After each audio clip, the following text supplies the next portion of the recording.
கர்ப்பிணி பெண்கள் கிராணம் பிடிக்கிற நேரத்தில் காய்கறி எறியக்கூடாது, மீன் வெட்டக்கூடாதுன்னு சொல்கிறாங்க, மேலையில் கிள்ளக்கூடாதுன்னு சொல்கிறாங்க. இது ஏதோ இல்லை சாத்தியமாகுது. ஆமாம், இப்படி ஒரு செய்தி பரவலாக எல்லாரும் சொல்லிக்கிட்டு தான் இருக்கிறாங்க.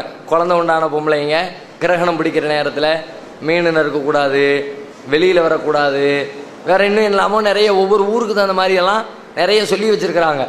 அப்படியெல்லாம் மார்க்கத்துலேயும் எந்த சட்டமும் கிடையாது, அறிவியல் பூர்வமாகவும் அது எந்த கேடும் கிடையாது. சில நேரத்தில் மார்க்கத்தில் சிலது தடுக்கப்படாத மாதிரி நமக்கு தோணலாம். ஆனால் மனிதர்களுக்கு கேடு செய்யும் என்று அது நிரூபிக்கப்பட்டால் அதையும் நாம் செய்யக்கூடாது.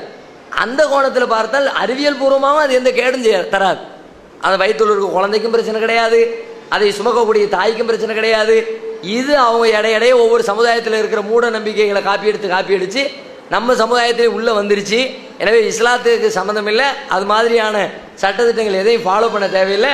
அதனால் எந்த கெடுதியும் நமக்கு கிடையாது. சூரிய கிரகணம் சந்திர கிரகணம் பிடிக்கிறதுனால நேரடியாக தனித்தனி மனுஷனுக்கு எந்த பாதிப்பும் கிடையாது.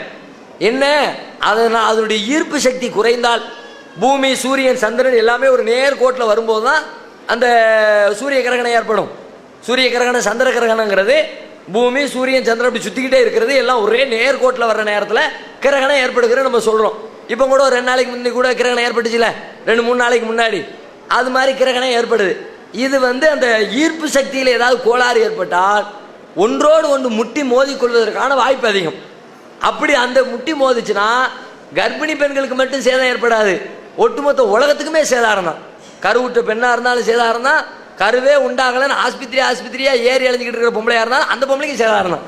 அதனால் அதுக்கு தான் ரசூலுல்லாஹ் பயந்துக்கிட்டு பள்ளியாசலுக்கு போ, தொழுகைக்கு போ, தர்மம் பண்ணு, பாவ மன்னிப்பு தேடு, கிரகணம் ஏற்பட்டா அப்படிலாம் நம்ம சொல்கிறாங்கல்ல. பொதுவாக எல்லாருக்கும் சொல்லப்பட்ட சட்டம், கர்ப்பிணி பெண்களுக்கு என்று எந்த தனிப்பட்ட முறையில் சட்டமும் சொல்லப்படலை. தாராளமாக மற்றவர்களை போன்று சாதாரணமாக அவர்கள் எல்லா காரியங்களையும் தமது வாழ்க்கையில கடை